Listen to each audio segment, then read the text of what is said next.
There's so many things that kids are exposed to now. They're constantly telling the kids to be tough, to be intimidating, to be first, but very rarely emphasize the beauty, the power of giving. I think children take naturally to loving kindness. They respond to it. When you offer it to them, they offer it to other children sometimes and to animals very spontaneously and strongly.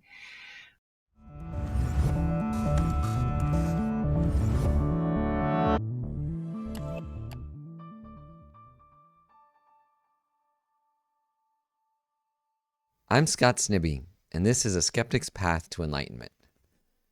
Francesca Hampton is a writer and lifelong Tibetan Buddhist practitioner who's written a wonderful new book on meditation for kids called Leo Learns to Meditate. As a parent myself, I've found it hard to find resources like these, so if you are a parent, I think you'll get a lot out of this episode. And even if you're not, I think you'll find Francesca's advice on meditation that comes from a lifetime of experience quite useful in your own practice, as she talks about how to cultivate concentration and loving kindness, as well as why meditation can sometimes feel boring, and how to keep our meditation light, joyful, and fun. So, Francesca Hampton, it's really a pleasure to have you on the podcast today. I loved your book, and my daughter, more importantly, loved it too. Leo Learns to Meditate. So I'm excited to talk to you about it today. Well, I'm delighted to hear that, and I'm really looking forward to chatting with you. So to start out, can you just tell us a little bit about your background with Buddhism and with meditation?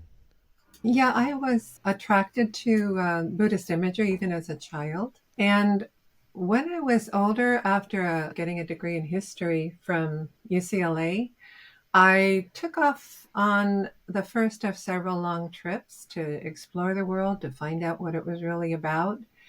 And gradually, on 4 long trips, they lasted over a year each one, I gradually began to encounter Buddhist teachers.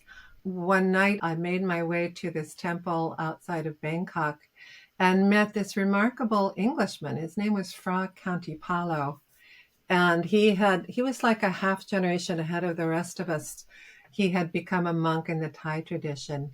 And he gave this delightful introduction to Buddhism talking about sila, or morality. And it just struck my heart. I was just so moved by what he said.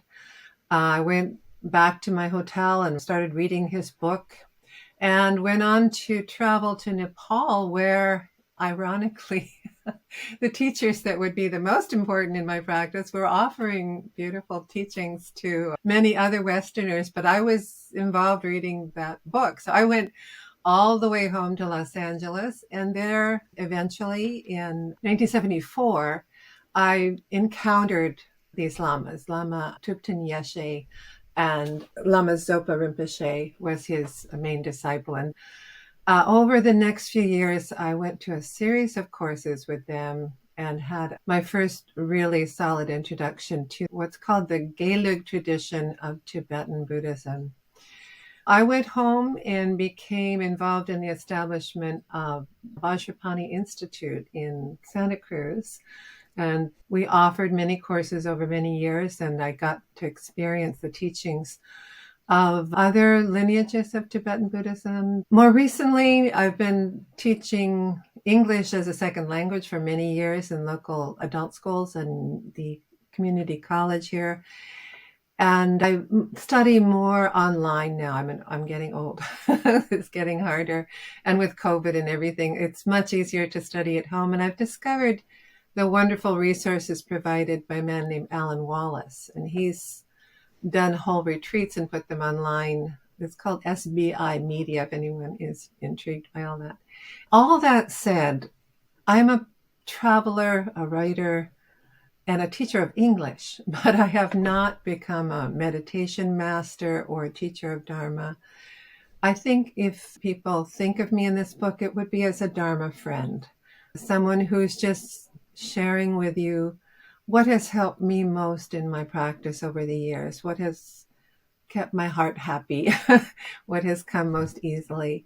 I consider myself a kind of sign maker for the children this way to something really good in your life. This is something worth learning. Our paths overlap a bit because I've been a student in the same tradition and did most of my retreats at Vajrapani over the last 20 years. So I really honor what you did in founding Vajrapani and helping to build it up into the incredible resource it is. So thank you.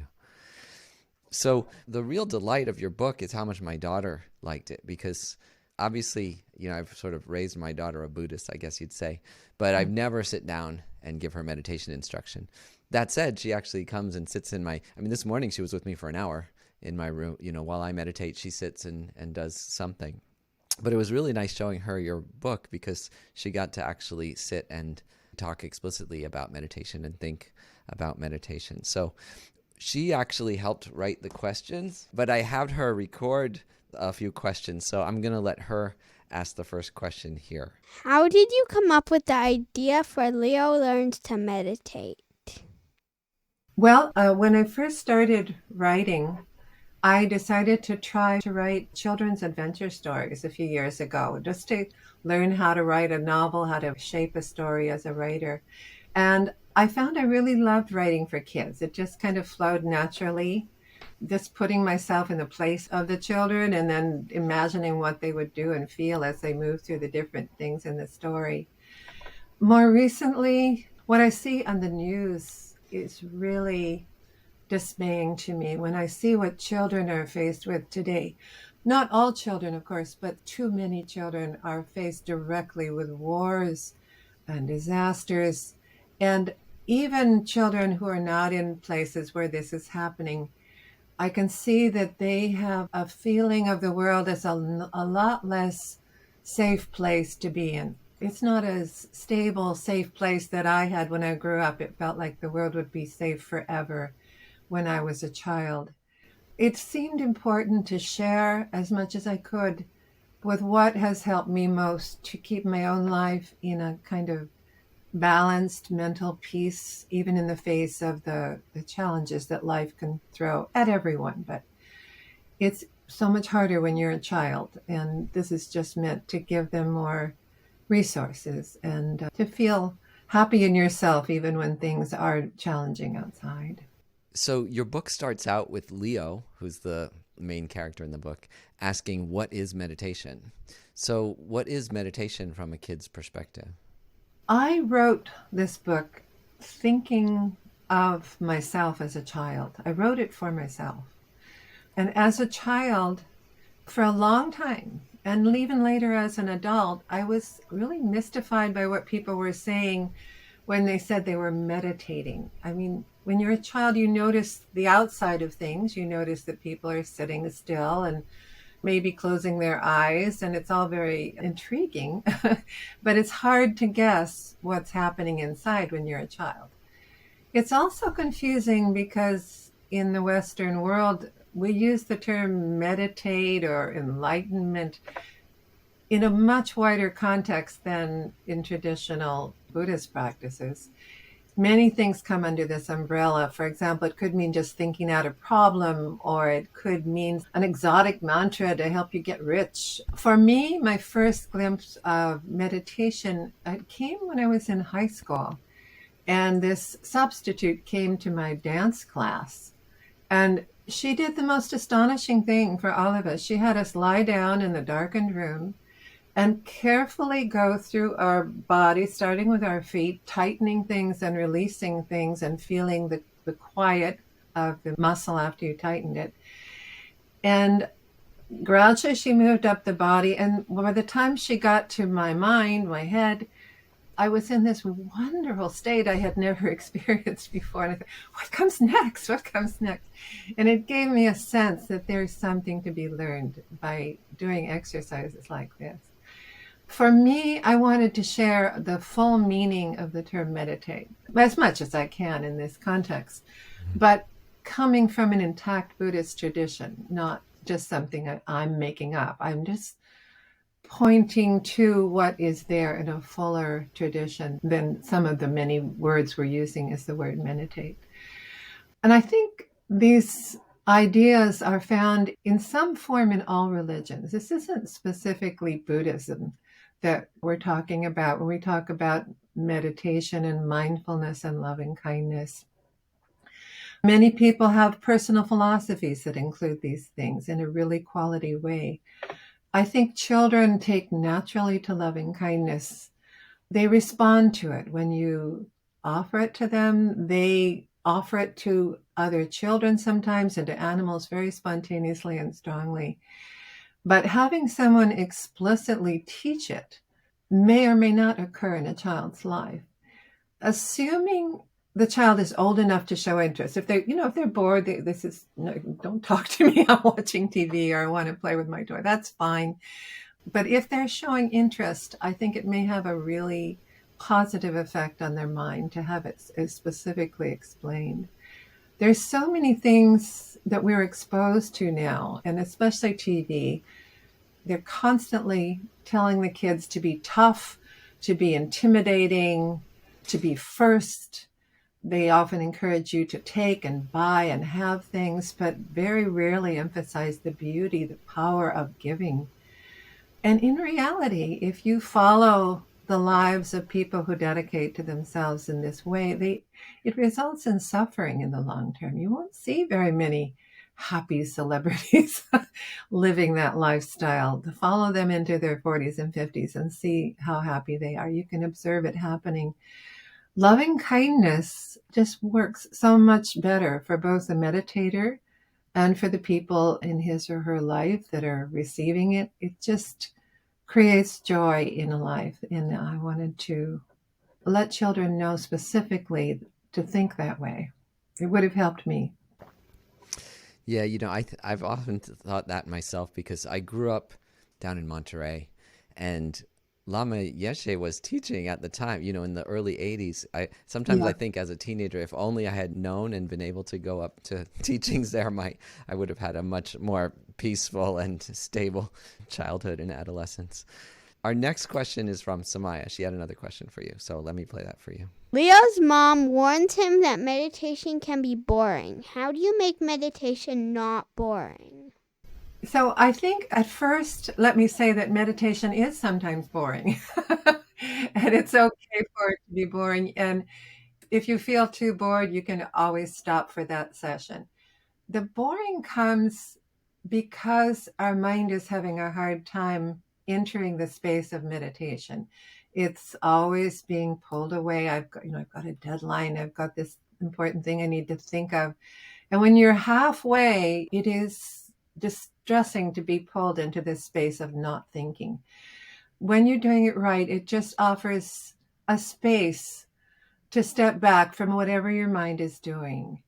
And often your mind is thinking about painful things, and just quietly set that aside and be present in the moment, your mind and your body, and have a bit of peace. The more you develop shamatha, though, the practice of shamatha, finding the balance of focused attention on one thing and not focusing too tightly or too loosely, you find that perfect, clear focus. You may find that you have moments of sudden, really profound joy when you're actually able to enter that quiet mind and focused mind. You're glimpsing the entrance to a path that really does lead to seeing the naturally joyful nature of your own mind. And most of us do just get little glimpses for a long, long time. It's okay, that's natural. It's hard to meditate well. But the interesting thing is that most warnings by the Tibetan Lamas are not to get attached to the joy of meditation. So you can see that this is a natural result for so many people. The purpose of meditation is eventually to use your new ability to stay perfectly focused in order to develop real wisdom about how suffering and joy arise in the mind, and someday to go all the way to waking up. They call it bodhi, waking up, to find the state of mind that permanently lies beyond all suffering, and then to help others to do so. But it is very important to go slowly and with guidance. That definitely inspires you that meditation's not boring. That's certainly my own experience, that meditation's not boring, but I think it's a really good question for beginners. The first meditation technique Leo's mom teaches him in the book is mindfulness of the body and breath. Can you talk about how you adapt that practice for kids and what's the benefit? You mentioned a little bit about that in the beginning. Well, one thing that Alan Wallace mentioned was startling to me, and I think that it's a funny metaphor, actually. He said, you want to stop the mind of rumination. Rumination, I don't know if you've studied how cows digest their food, but cows have 4 stomachs, and the things in their stomachs keep coming back up and they chew on them. That's called rumination. And we also use the word about our minds, our busy minds that go on and on and on in the background. When you meditate, you begin to notice that your mind is never stops. It is moving in every direction all the time.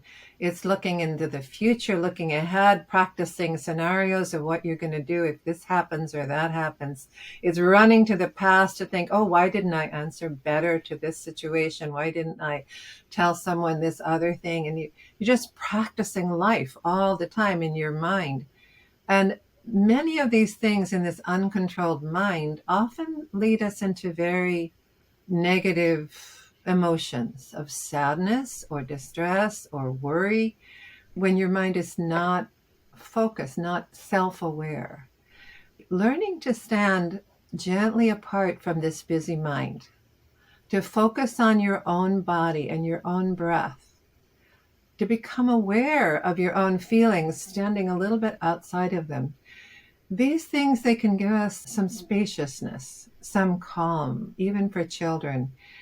I remember Lamiyeshi, he said, sometimes it feels like the earth is here, and he put his hand under his chin, and the sky is here, and he put his hand above his eyebrows. And the world is just too tiny and tight and stressful. But these things can really help even for children. They may help us feel better for the day. They may help lead to better decisions in our relations with others when we have that more spacious mind.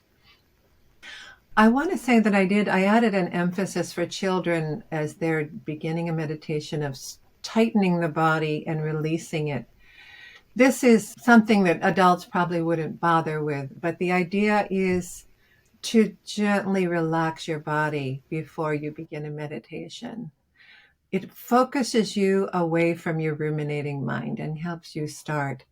Because I know this is all new for children, and this physical aspect is something that I emphasize that lamas probably wouldn't for most adults. Mm. No, that's something, I lead meditations also, and that's usually something I do in the beginning too, mostly with the shoulders, because that's where adults have so much tension. So to tighten them very much and then let go. We have another question from Samaya here. Mm-hmm. Let's listen to it. Can kids meditate on their own, or do they need someone to guide them? This is a very good question, and I think most lamas would say it's best to have a guide. But I think for short periods, for the topics that I gave in the book, it's a good way to just taste this for yourself. I think meditation is beneficial for everyone. And if a child shows interest in learning and wants to go more than meditating past 20 minutes, it would be good to have someone they can check in with. Someone who knows meditation well. It doesn't have to be a lama. And just to check in and make sure that they're not doing it wrong. For example, sometimes if you meditate too intensely, you can get a headache. It's important to stay on what the Buddhists call the middle path, not too much, not too little. Another Tibetan, Milarepa, a great sage, he said, hasten slowly. Just go slowly, step by step. Don't go continuously in your practice and develop the ability to meditate. But it's so helpful to discuss what you're doing with a guide or a Dharma friend from time to time. It's not good in Buddhism or in anything in life to go to extremes. It really is not. So That's why I would recommend that children have someone to check in with on meditation. And any other advice for kids, I guess, or adults on how to stay in that middle zone of not being too loose, where you're not even meditating anymore, and not being too tight? Yeah, I know. This is a neat trick. It's very hard. I shouldn't imply that you can acquire this skill of doing this in a very short time. I did mention in the book that Leo was very proud of himself for meditating even for a minute, not too loose or too tight. And that was probably an exaggeration of what you can do in a few weeks. It's a delicate skill, and most of us get there only for very short periods for a long time. The Lamas will say that meditation for everyone is the process of gaining familiarity with something by doing it again and again. And this is true for anything in our life. I think our mind is very much like flowing water. When water flows in a new place, it gradually makes that place deeper and deeper, and the flow of water becomes stronger and stronger. Some days our meditation will just be hopeless. Just relax, take a nap, or watch TV or take a walk. On others, it may be very pleasing and satisfying. But gradually, the familiarity of what that good balance feels like and your ability to stay within it will grow stronger if you do it on a regular basis. One nun told me, Patricia Zen, she's a wonderful woman, she said, doing meditation regularly is the key to growing your mind in this direction. Just an occasional retreat doesn't have nearly the effect of meditating every day. And one thing Alan Wallace said that really helped me and has helped some friends of mine, he said, remember as you're doing your meditation, on your out breath, remember to relax. On your in breath, remember to return to the gentle, clear focus. And when your mind is already in that slowed time space of meditating, these breathing out, relax, breathing in, gain focus is a very good way to do it. So I was struck very much in your book because it takes a powerful turn beyond mindfulness, beyond these techniques that are the main ones taught today and are getting quite popular. Because Leo gets bullied by a boy at school, and I was very struck by this, and so was my daughter. Can you talk a little bit about how Leo's mom helps him have compassion for the boy that bullies him, and also how can parents listening help their kids who face the same problems? That came for me. My dad, I had a really wonderful relationship with him. He actively listened to me all my life. All through my early teens, when most teenagers are kind of pulling away and getting very moody, he would take me for a drive and say, what's going on with you now? And how's it going? And he'd really want to know how I was. And I just benefited so much from those conversations that we had. And I worry that in this age of constantly staring at our phones, this is going to be much rarer. But what parents discuss with a child is what comes to seem most important to that child over time. Regarding bullying, I think it's very possible that I've made it perhaps a little too easy to overcome that bully. In real life, it could be quite a bit harder. What a person who meditates can do with loving kindness for sure, however, is that it will protect the person who's actually projecting the loving kindness. Whether it reaches the bully, whether they're ready to hear it or not, it will help the child who's being bullied. There's a wonderful quotation in Buddhism. It says, the sun sees no shadows. When you are truly filling yourself with a foundation of kindness to others, it's very hard for that negative vibration to get into your own heart. You don't feel the shadow nearly as much. If you can remember loving kindness in the face of being bullied, or in the face of seeing other people taking refuge in things that are harmful to themselves or others. It has this powerful strengthening effect inside. It gives you a kind of dignity, even if you are temporarily defeated by a stronger enemy. It can bring healing to your mind afterwards. And I definitely have experienced this in my own life.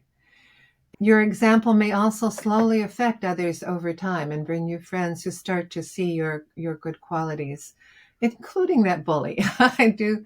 Gandhi talked about this very much, that when you react very differently than the bully expects you to react, you react with this inner integrity and gentleness and strength. It gets through to them. It stops them in their tracks. And it keeps yourself, the balance of natural harmony within yourself. It gives it a much more ability to stay intact. I asked my daughter, what was surprising about the book, what she got out of it, and she immediately said the dedication. At the end of your book, Leo's mom tells him to dedicate his meditation so that he can become a better person, he'll make other people happy. Can you talk a little bit about why you dedicate in meditation and how it works?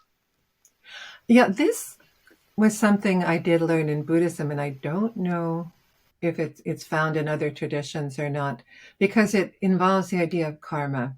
And karma is still a mystery to me. I'm trying to correlate it with all the other teachings I've had. In Buddhism, there is the assumption that one is going to be born again and again. But even without that assumption, one is moving through time and progressing and changing. And you can think of it in either terms. Lama Yeshe once gave us a wonderful metaphor to try to explain how dedication works. He said it's like an alarm clock. You're in a situation where you have to wake up early in the morning for an appointment. You don't have an alarm clock available. And so you just tell yourself, I must wake up at 7 o'clock. I must do this way after a long period of unconsciousness. And you will. You very often will wake up to the minute. I don't know how this happens, but you set the mind in a certain direction, and even after a period of complete unconsciousness, it continues in that direction. This is something like the dedication. But even if you don't follow the idea that we're going to be reborn, you can see the ripple of effects of our actions and on others, on ourselves. If you set the intention for those effects to move in a certain direction, that again becomes the power of familiarity. You will begin to move in that direction yourself. And if you set the direction to move ever closer to your very best self that you can be in your life. I was mentioning earlier that my daughter usually comes into my meditation room every day and sits quietly with me until I'm done.